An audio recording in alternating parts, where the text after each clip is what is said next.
It's not just the media. And you thought that you'd be safe in your tower. Oh boy. Insulated from the people below. But the truth has undermined your foundation by so many people now in the know. You thought that you'd see the day that you could just get away from the ones you've betrayed, who raise their voices to say you won't be trusted anymore.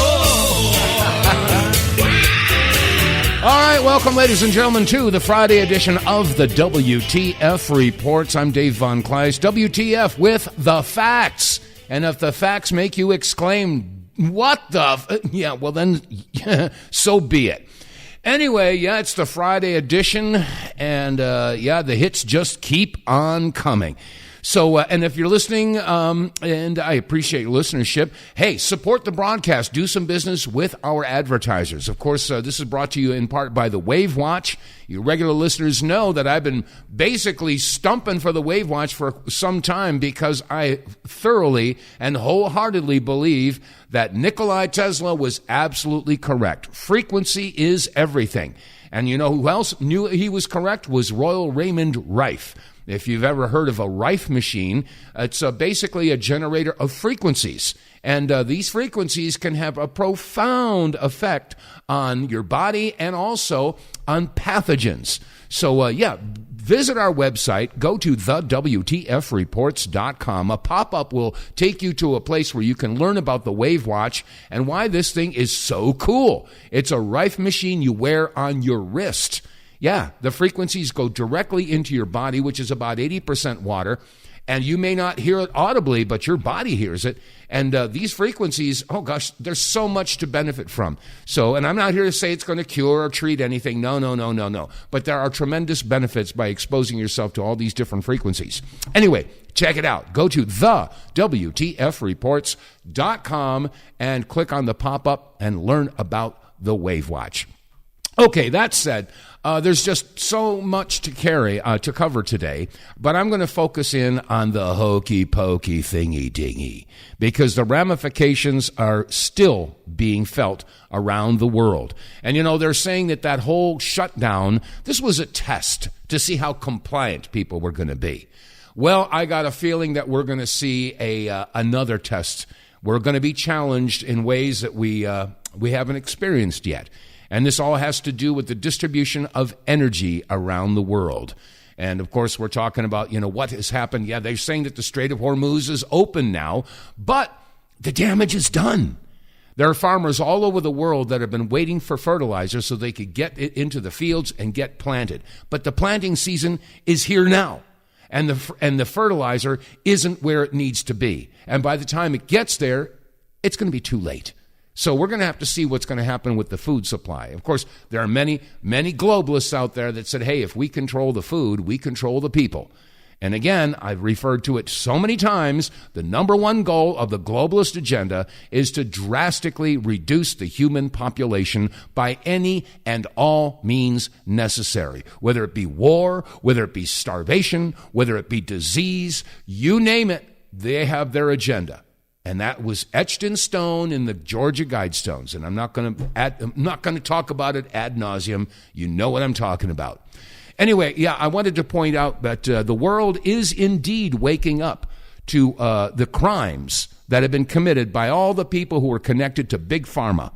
And I've got a whole bunch of stuff here that I wanted to share with you. First of all, let's see. Yesterday I was talking about Nick Holcher has been exposing how many new cancers are showing up. Turbo cancers, stomach cancer, lung cancer, this cancer, that cancer. And a lot of people in the mainstream are starting to take notice. As a matter of fact, you remember Katie Couric? Yeah, she's starting to say WTF. And I had to bleep that out, basically. Here's Katie Couric talking about the explosion of cancers, turbo cancers. Here she is. What the f*** is going on? I had coffee with an oncology fellow about 2 months ago, and she said, I had a very rough day. I just had to tell a 21-year-old college student with no family history that he had stage 4 colorectal cancer. And I'm hearing more and more about people in their early 40s, 30s, even 20s being diagnosed with this disease at an advanced stage, often metastatic colorectal cancer. I can't even tell you guys how crushing it is. And of course, I'm excited about trying to figure out why this is happening. You know, epidemiological studies are so hard to conduct, but there is something going on in our environment. It's not just obesity or a sedentary lifestyle.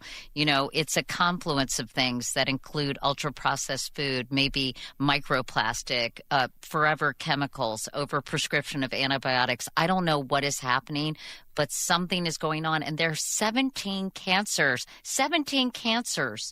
are increasing among people under 50. So what the is going on? Yeah, tell us how you really feel.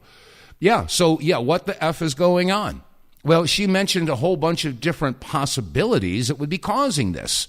And I'm I'm here to believe that it's all of the above. It's in the water, it's in the food, it's in the air. I mean the chemtrails, et cetera, and like I said, of course, there's the hokey pokey thingy dingy.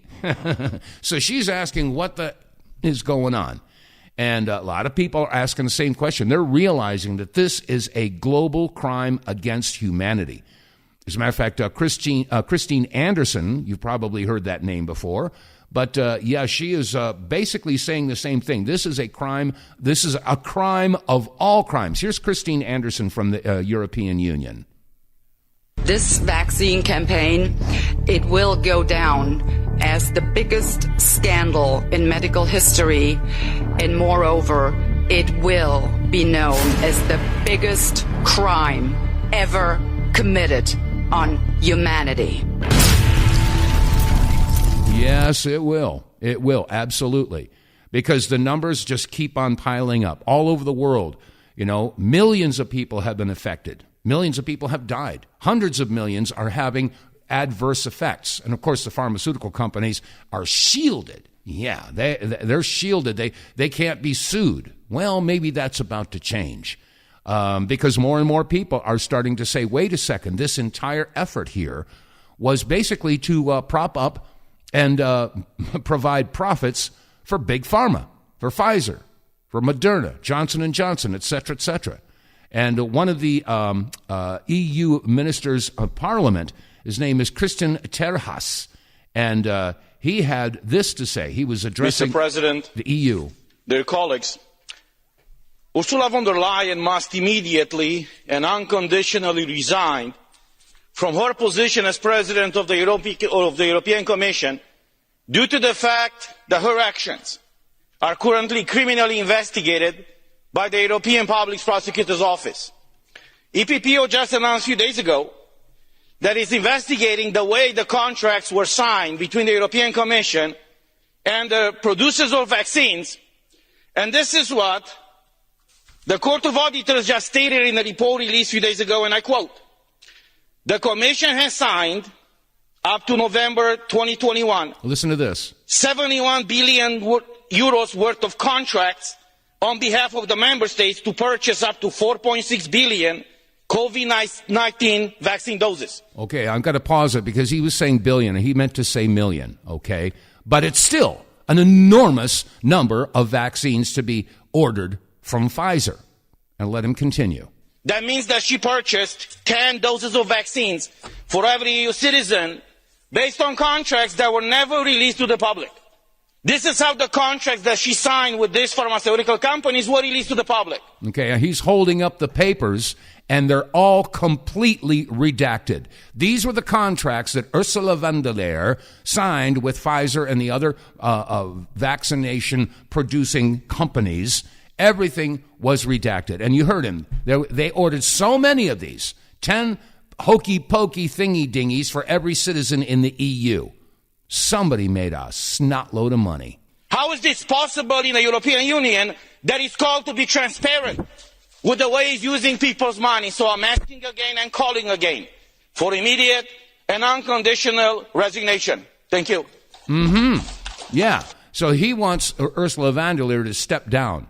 Well, I think that as more information surfaces, she may end up being arrested for crimes against humanity. And yet, she's still standing her ground. She still wants everybody to go get more of these death shots, of these experimental shots. As a matter of fact, here's a recent statement from Ursula von der Leyen, just basically digging her heels in. Listen up. 1/3 of the European population is not vaccinated. These are 150 million people. This is a lot. And not each and everyone can be vaccinated, so there are very small children, for example, or people with special medical conditions, but the vast majority could. And therefore, I think it is understandable and appropriate to lead this discussion now, how we can encourage and potentially think about mandatory vaccination within the European Union. This needs discussion. This needs a common approach, but it is a discussion that I think has to be led.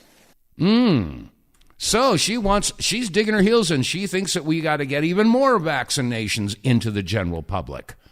Well, it's no surprise because, like I said, if you have a star or a cross or a Star of David or an Egyptian Ankh or a crescent moon with a star or a dollar sign, I don't care which one you're looking at, it's your deeds and not your words. And I think that everybody knows that the powers that be don't have any type of moral compass whatsoever because they worship money, whether it be a dollar or a Deutschmark or a pound or a peso. I don't care. Okay, let's go to the phones. Okay, hello, caller. Let me see. Oh, there she is. Hey, Cynthia, how you doing? Welcome to the show. Thank you. You know, a court has already decided that this was not a vaccine, that this was a gene-altering device. That's right. We're tricked, and therefore they do not have immunity because they didn't produce a vaccine. Right. So the lawsuit should be slung around fast and furious, and we need to go after the people that own the company, just like with Purdue Pharmaceuticals. The state attorney didn't put up with, we're gonna have the company pay us. They went after the board. Yeah, and they got billions out of that board. Well, I want to see Trump. Trump basically execute the executive order he signed in his first term. I think it was 13848. It was either 13848 or 13818, and that had to do with crimes against humanity. And if you are found guilty of crimes against humanity, you have all of your assets seized.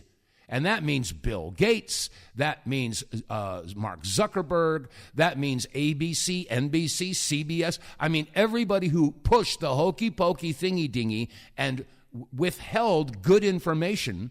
I mean, all the people that were trying to get ivermectin out there and fenbendazole, and then, of course, the media was telling you it's horse paste and it's dangerous. You can't use hydroxychloroquine. The reason that they stifled all that is because, according to law, if there is a treatment out there for a particular disease, then they can't mandate a vaccine. So they demonized all the effective medications that have been out there for years and said there is no alternative treatment. That's how they got the emergency authorization, through fraud and through lying. Right, there is that too. But I wouldn't hold your breath on getting Trump to do anything responsible. No, not at this point. His brother just got a contract with the Department of Defense to develop AI that will not require human intervention to track down and kill to be used by drones to track down and kill humans. Yeah. Bypassing any kind of human decision making along the way. So I wouldn't trust Trump any further than you can throw him. No, at this point I don't. And like I was saying, the powers that be, their number one stated goal is to drastically reduce the human population. And that's why I was saying they're going to do it by any and all means necessary. Destroy the social fabric, destroy morality, destroy the food supply, pollute the water supply, spray chemicals and nanobots into the air, smart dust. I mean, we're under attack on so many fronts. And this is all according to plan. And like I was just saying a couple minutes ago, this whole shutdown of the Strait of Hormuz, delaying the delivery of fertilizer, that's going to have a profound impact on the food production for this year. Because right now is the planting season, and many of the farmers don't have the fertilizer. They'll get it in another month. Too late. Too late. So, I know it's not looking good, Cynthia. I'm sorry, but I don't mean to be a pessimist, but there's a lot of folks out there who feel the same way that I do. So, anyway, Well, anything else? I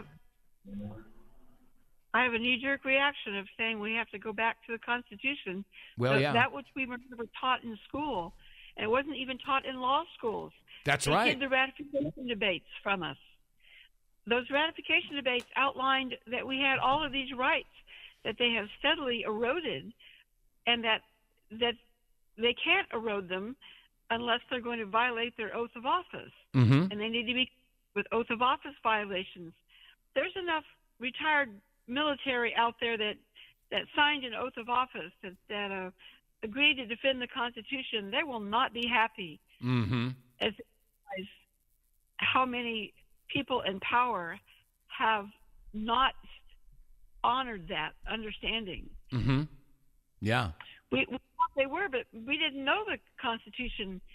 And we have to look at those ratification debates, which are on reclaimingtherepublic.org's site. They're supposed to be on the University of Wisconsin site also, but I couldn't get that link to work.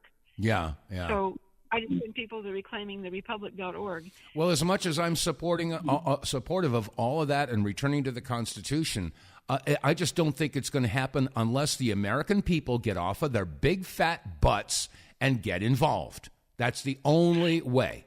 Okay, because, my people are destroyed for lack of knowledge, and if you don't know your rights, you don't have any. And unfortunately, the American people have been dumbed down, misinformed, and redirected.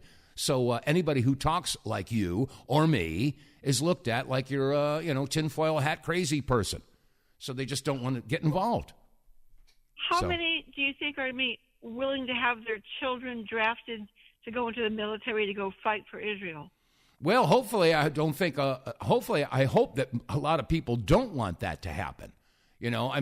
This is a real problem for the military right now because a lot of people just don't want to go over there and fight a war for Israel, and they're now seeing it.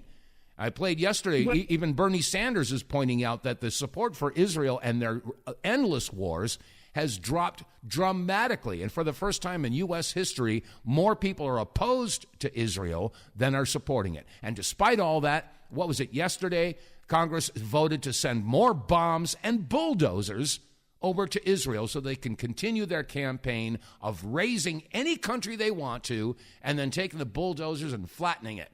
That's their plan. So the only way you can draft people to bear arms under the Constitution is into the militia. Yes. They visit their county supervisors with, we want those federal draft offices converted into militia. Well, I'll tell you drafting. what. I've got a clip here I'm going to be playing shortly. It was from a congressional hearing back in 1995. And Norm Olson from the militia of Michigan was giving testimony, and he was sitting right next to Johnny Johnson, who I know. And I'll get to that clip after the bottom of the hour break, and I think you might find it refreshing because Norm Olson basically spells out what the militia is, what it's supposed to be, and what it is not supposed to be. So I will touch upon that. I'm glad that you brought it up. So. Okay. I'm always good for that. All right, my dear. All right. Well, listen, you have a great weekend. All righty? All right. Bye-bye. All right. God bless. Bye-bye. Okay. Now, I will get to that in just a moment, but I want to carry on with staying on topic here because we're talking about the hokey-pokey thingy-dingy and how so many people are starting to realize that, yes, this is and was a plan to reduce the population. Now, I've played clips from Naomi Wolf numerous times. She was at I believe it was a library in New York City, and she was basically talking to the crowd, and here's what she was sharing with them as far as the statistics on what's happened to the reproductive systems of humanity post hokey pokey thingy dingy. Here's Naomi Wolf. But 3,500 doctors and scientists gathered together to read through these documents and issued 109 reports. And they documented the greatest crime against humanity in recorded history. And many of you and your loved ones are dealing with it. I'm going to zip through what Pfizer knew. Pfizer knew a month after rollout that the vaccines didn't work to stop COVID. In their words, it was vaccine failure of efficacy.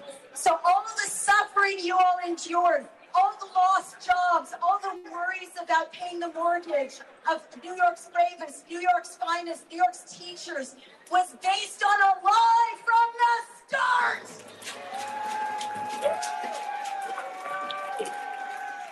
Pfizer knew there were 142,000 serious adverse events, not chills, not fever, not pain in the injection site, strokes, thrombotic thrombocytopenia, florid neurological events. Pfizer knew by May of 2021 that this injection caused heart damage in minors, but they covered it up. And our work was the basis of a Senate hearing at the start of this administration.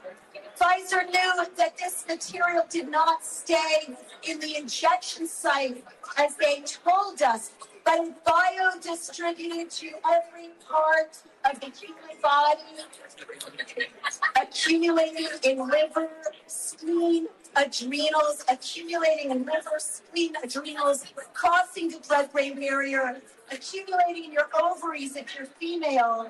I'm sorry, could you stop shouting back there because I have security issues and it's making me nervous? Thank you. Accumulating in your ovaries if you're a woman and blocking your ovaries. They knew that. Pfizer knew that half of the serious adverse events, including the stroke and the kidney report, took place within 48 hours after the injection. This included deaths. They did not tell you. 81% of the women in one section of the Pfizer documents who were pregnant lost their babies. And not only that, but if you look at the Pfizer documents, they don't really mention respiratory issues, mucous membranes, other things you'd expect from a respiratory disease. They are centered on disrupting human reproduction. So they block the ovaries. Pfizer gave a report to the White House in 2021 called the Pregnancy and Lactation Report, showing 2 babies died in utero from, quote, maternal exposure to the vaccine. They knew it crossed the placenta, weakened the placenta. They had a chart they showed the White House proudly, showing tens of thousands of women suffering menstrual dysregulation of the most horrific kind, no menses, hemorrhaging, and unsurprisingly, human fertility in the West is down 13 to 20% in the vaccinated countries. So I could go on and on. Yeah, the numbers are horrendous. And yes, it's those lipid particles. They're going after the female reproductive systems, destroying the ovaries, destroying the eggs, and as far as those lipid particles getting into the males of our species, what was his name? It was Ernst Burkhardt, and he passed away last year, I believe. But his study showed that the lipid particles were replacing the sperm in the testes of men who had gotten the hokey-pokey thingy-dingy. So again, we are under assault from many different fronts, and the goal is, of course, to destroy humanity. And I know it sounds crazy. Tinfoil hat, yeah, conspiracy theorist, yeah, okay, raise your hand. If you think, okay, now slap yourself with it.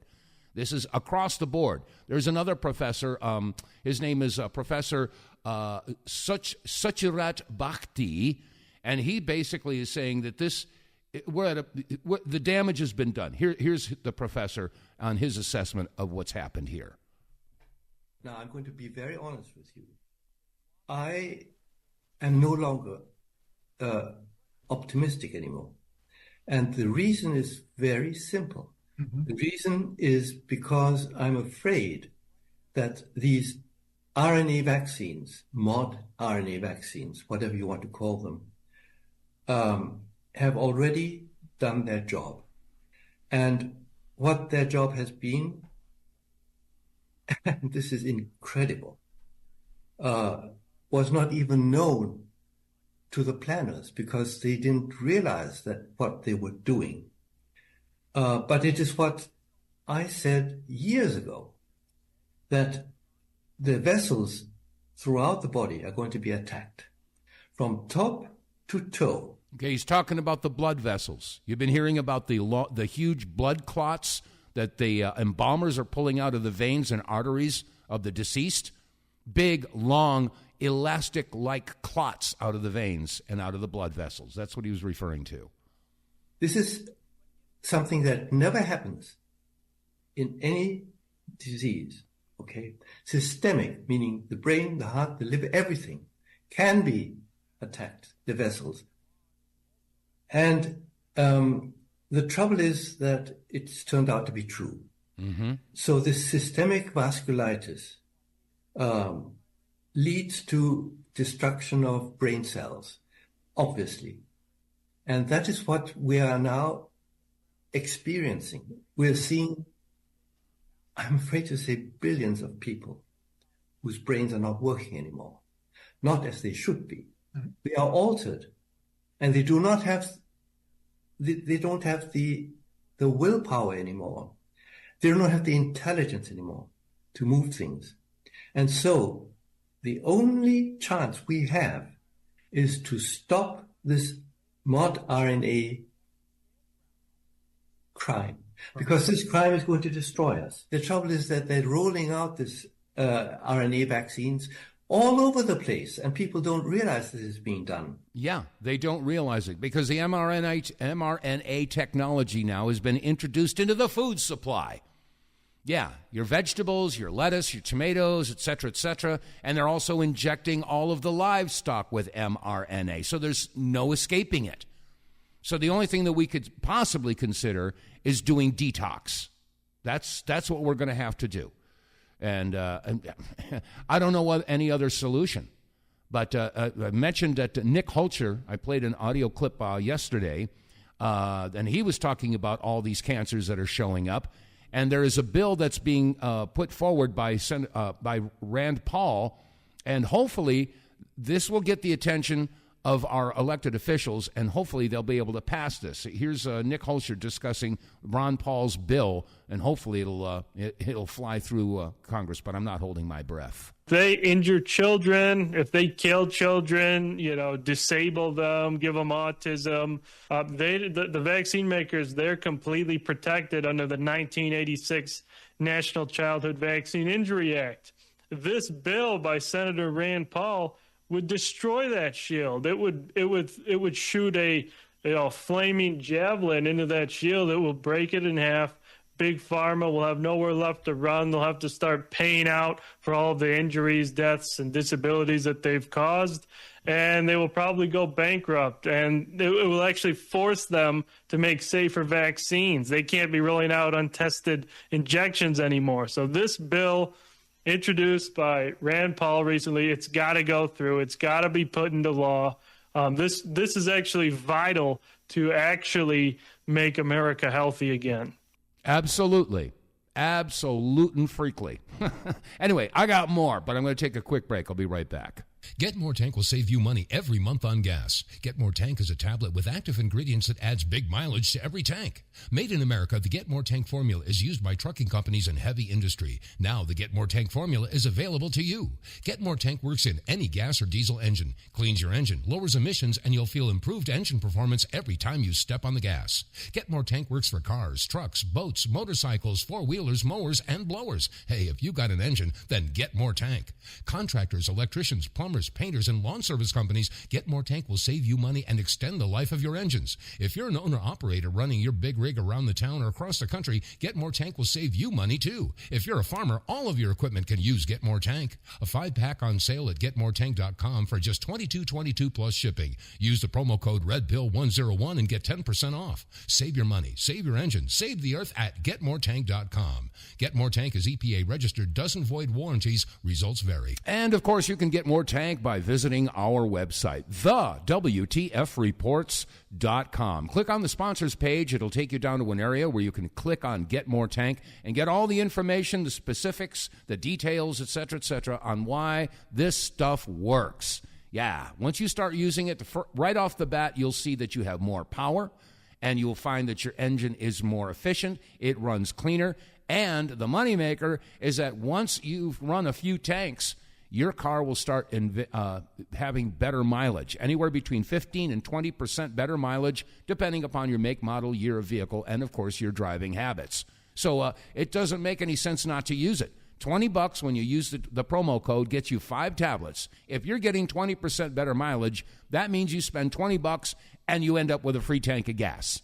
This is a no-brainer, folks. You should try this stuff. It works. As a matter of fact, I got an email from Jim K., and he basically, all he said is, I got a 2009 Toyota Camry. I drove 270 miles on 8.5 gallons of fuel, almost 32 miles per gallon. This stuff works. Thank you, Mr. Kelly. I appreciate that. Anyway, yeah, again, visit our website, TheWTFReports.com, and get more tank.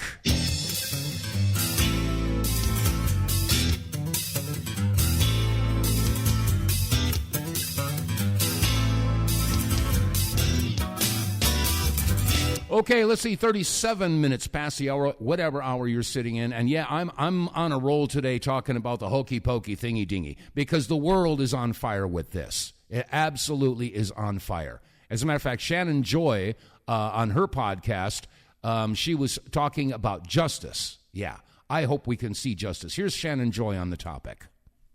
A German court now has ordered BioNTech to turn over internal data on its Comirnaty mRNA COVID-19 vaccine. This is affirming now, and this is for the first time in history, the first time ever, says Sasha Latipova. This is affirming that individuals claiming harm from vaccines have the right to access the manufacturer's own records to challenge its safety claims and pursue damages. This barrier has been what has kept back all of the hundreds, if not thousands, of federal and state court cases, even international court cases, seeking to establish damages and require that pharmaceutical corporations pay damages to individuals who are killed or harmed by their products. We have never been able to break through this. And for the very first time, the regional court in Aurich, in case 501106/24, has now issued a certified partial judgment ordering this pharmaceutical corporation to hand over the documents. Now, this directly addresses, and this is what John Fleetwood writes in his piece, a core imbalance that has defined vaccine injury litigation to date, and that is that injured individuals have been expected to prove causation while simultaneously being denied access to the very data that they need to do so. And this decision, for the very first time, breaks that barrier. This has wide-scale implication. Number one, if they're able to present these findings and get this information, it becomes public record.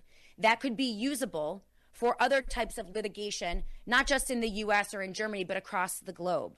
This also establishes precedent for other court cases, like the court case that we're pursuing with Sasha Latipova in the Netherlands, which also seeks to hold liable Bill Gates, Albert Bourla of Pfizer, and also Dutch officials in the damages caused by their rollout and their misinformation and disinformation that was provided to the Dutch people about the safety and efficacy of the COVID shots. this case can be used in other cases. And this disclosure is not minor. It is compelling now BioNTech to provide specific technical categories of internal data, including toxicity reports, pharmaceutical purity and variability key components. We'll finally figure out what's in the damn shots. We still don't know what's in the shots and what was actually injected into humans over the course of 2 years in the rollout of the COVID shots. Yeah, we still don't know. So this has got to come out. And like she was just saying, this is going on overseas in the Netherlands. And as I just shared with you, Rand Paul has put together a bill for transparency and for these pharmaceutical companies to be held liable. Of course, they've been shielded since the 80s, thanks to Bill Clinton.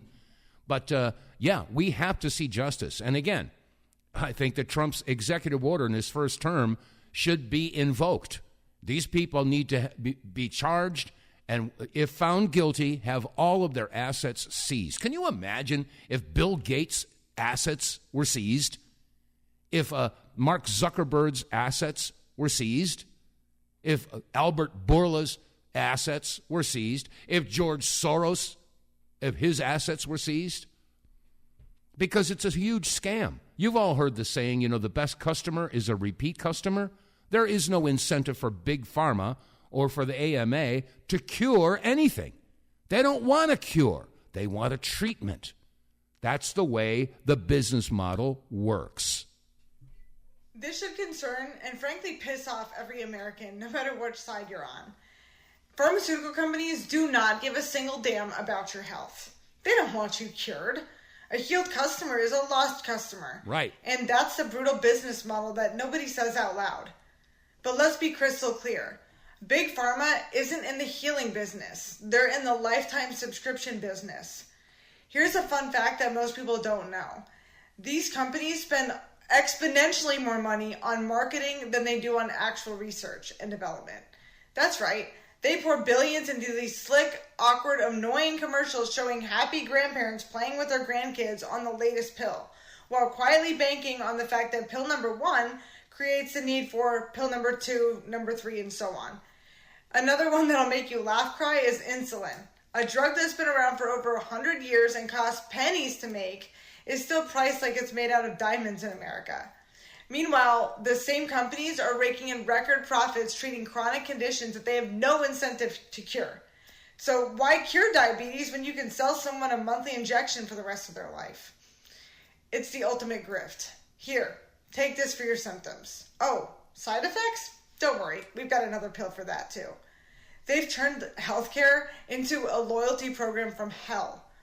And the real kicker is they've got armies of lobbyists in Washington making sure that the rules stay rigged in their favor. Sick care isn't a bug. It's the entire business plan. A patient who gets better and walks away is a tragedy to their quarterly earnings report. Mm-hmm. Look, I'm not saying that every single doctor or researcher is in on it, but the system is built to keep you coming back for refills, not root causes. So the next time you see one of those glossy pharma ads promising the world, just remember, they're not praying for your good health. They're praying for you to stay just sick enough to keep paying them. That's the whole plan. That's exactly the business model. They've been doing it for years and years and years. When does it stop? Anyway, I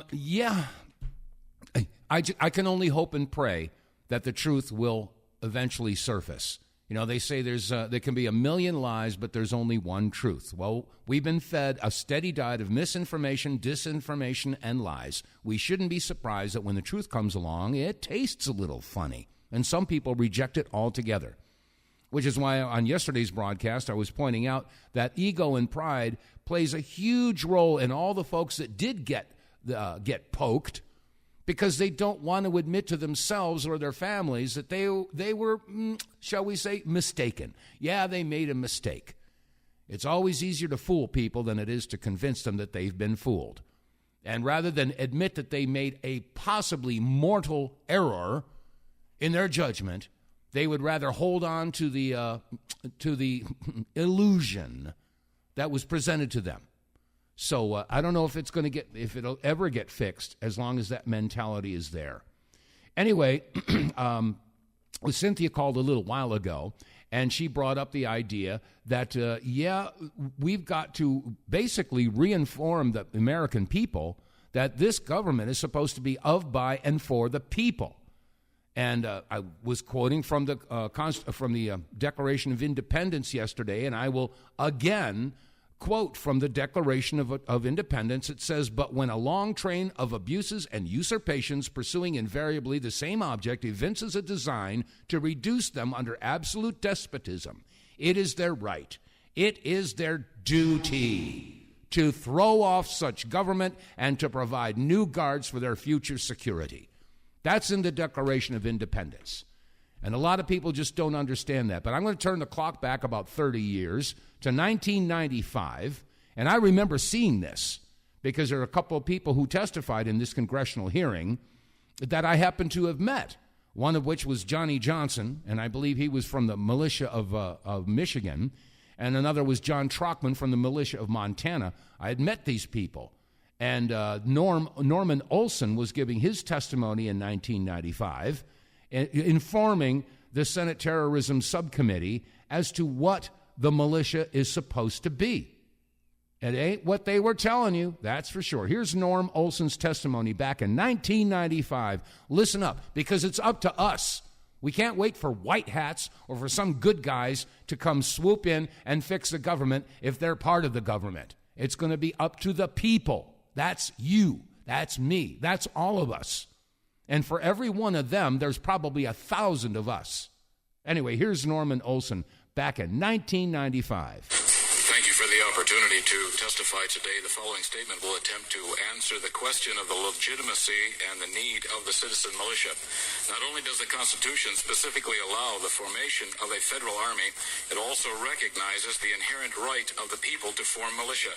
Further, it recognizes that the citizen and his personal armament are the foundation of the militia. The arming of the militia is not left to the state, but to the citizen. However, should the state choose to arm its citizen militia, it is free to do so, bearing in mind that the Constitution is not a document limiting the citizen, but rather limiting the power of government. But should the state fail to arm its citizen militia, the right of the people to keep and bear arms becomes the source of the guarantee that the state will not be found defenseless in the presence of a threat to its security. It makes no sense whatsoever to look to the Constitution of the United States or that of any state for permission to form a citizen militia, since logically the power to permit is also the power to deny. If brought to its logical conclusion in this case, government may deny the citizen the right to form a militia. If this were to happen, the state would assert itself as the principal of the contract, making the people the agents. Liberty then would depend on the state's grant of liberty. Such a concept is foreign to American thought. While the Second Amendment to the United States Constitution recognizes the existence of the state militia and recognizes their necessity for securing a free state, and while it also recognizes that the right of the people to keep and bear arms shall not be infringed, the Second Amendment is not the source of the right to form a militia nor to keep and bear arms. Those rights existed in the states prior to the formation of the Federal Union. In fact, the right to form militia and to keep and bear arms exists from antiquity. The enumeration of those rights in the Constitution only underscores their natural occurrence and importance. According to the 10th Amendment, ultimate power over the militia is not delegated to the federal government by the Constitution. Consequently, the power of the militia remains in the hands of the people. Again, the fundamental function of the militia in society remains with the people. Therefore, the Second Amendment recognizes that the militia's existence and the security of the state rests ultimately in the people who volunteer their persons to constitute the militia and their arms to supply its firepower. The primary defense of the state rests with the citizen militia bearing its own arms. Fundamentally, it is not the state that defends the people, but the people who defend the state. The second line of defense of the state consists of a statutory organization known as the National Guard. Whereas the National Guard is solely the creation of statutory law, the militia derives its existence from the inherent inalienable rights which existed before the Constitution and whose importance are such that they merit specific recognition in that document. While the National Guard came into existence as the result of legislative activity, the militia existed before there was a nation or a constitutional form of government. The militia, consisting of people owning and bearing personal weapons, is the very authority out of which the United States Constitution grew. That's this right. point must be emphasized. Neither the citizen's militia nor the citizen's private arsenal can be an appropriate subject of federal regulation. It was the armed militia of the American colonies whose own efforts ultimately led to the establishment of the United States of America. While some may say that the right to keep and bear arms is granted to Americans by the Constitution, just the opposite is true. The federal government itself is the child of the armed citizen. We, the people, are the parent of the child we call government. You, senators, are part of the child that we, the people, gave life to. The increasing amount of federal encroachment into our lives indicates the need for parental corrective action. In short, the federal government needs a good spanking to make it behave. One other important point needs to be made. Since the Constitution is the limiting document upon the government cannot become greater than the granting power. The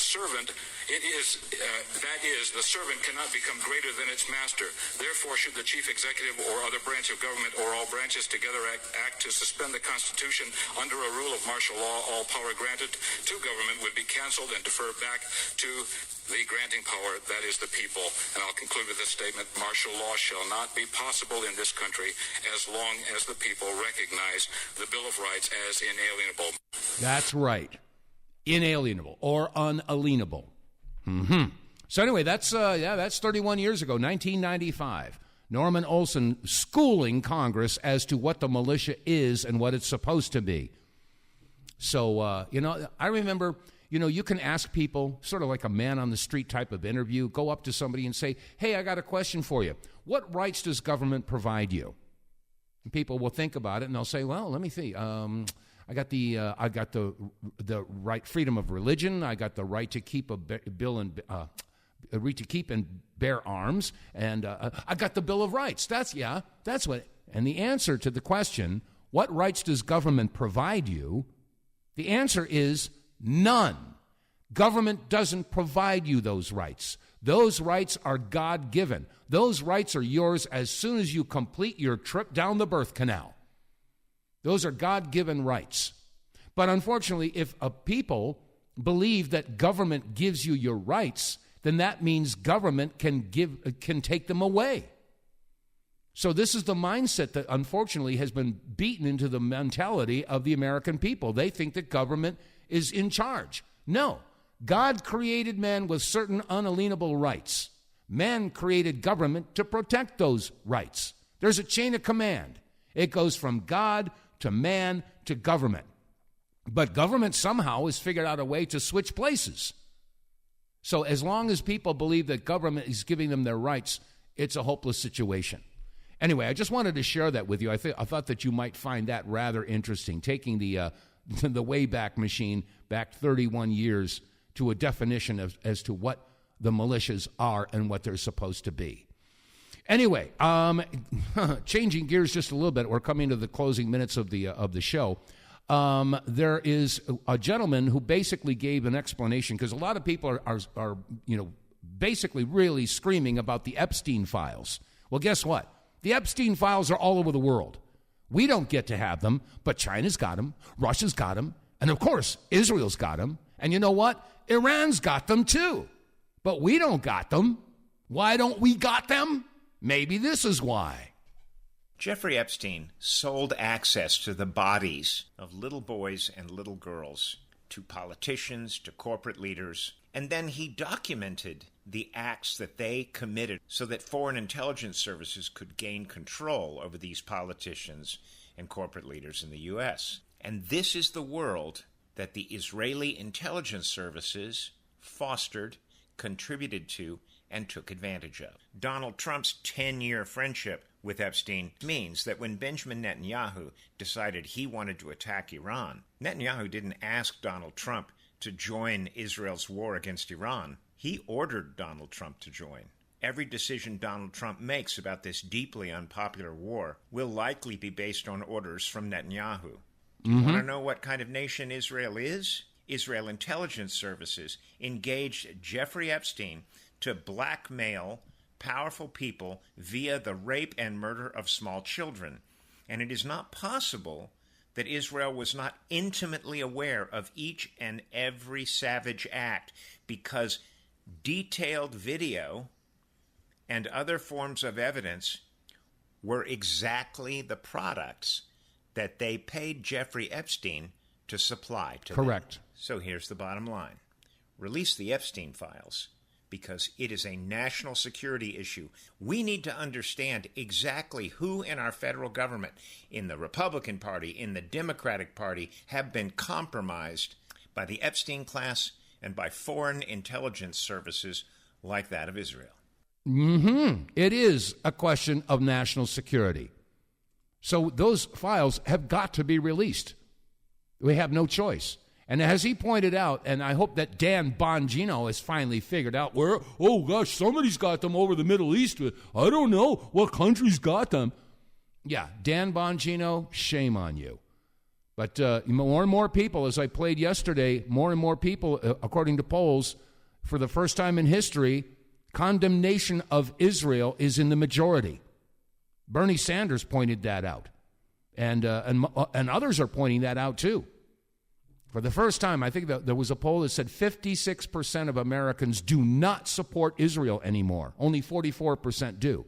And Kim Iverson had this to say about that very subject.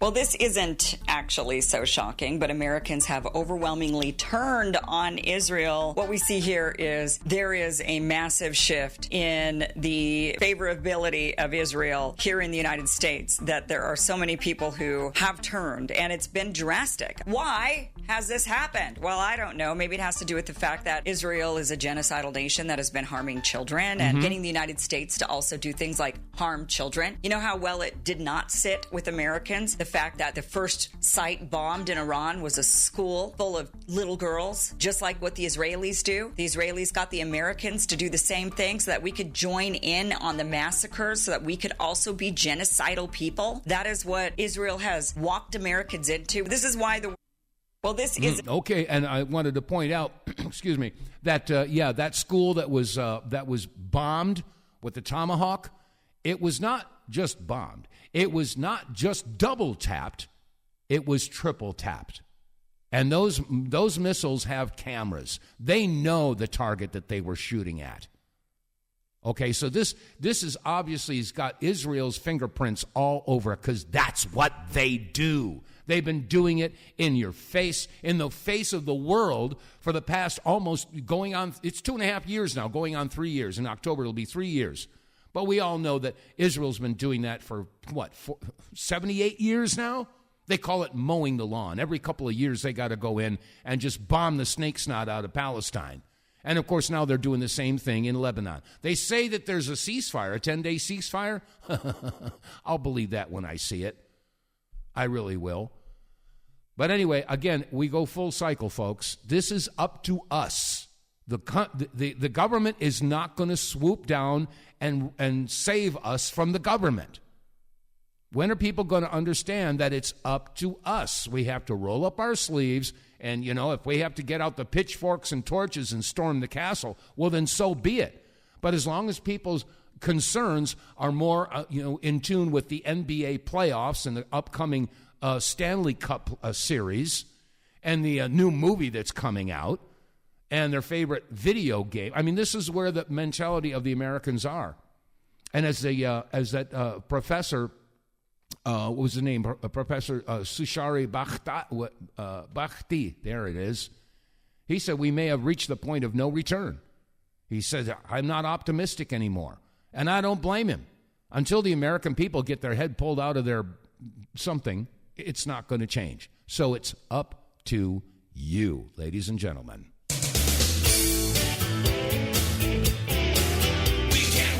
All right, there's more stuff to get to, but I'm unfortunately only allotted a 1 hour, actually 55-minute show, so you get what you get. Anyway, I hope that you're enjoying the broadcast, and if so, please click like, share, and subscribe, and of course, spread the word by word of mouth. If you're on BitChute or YouTube or Rumble or Facebook or whatever, get the word out.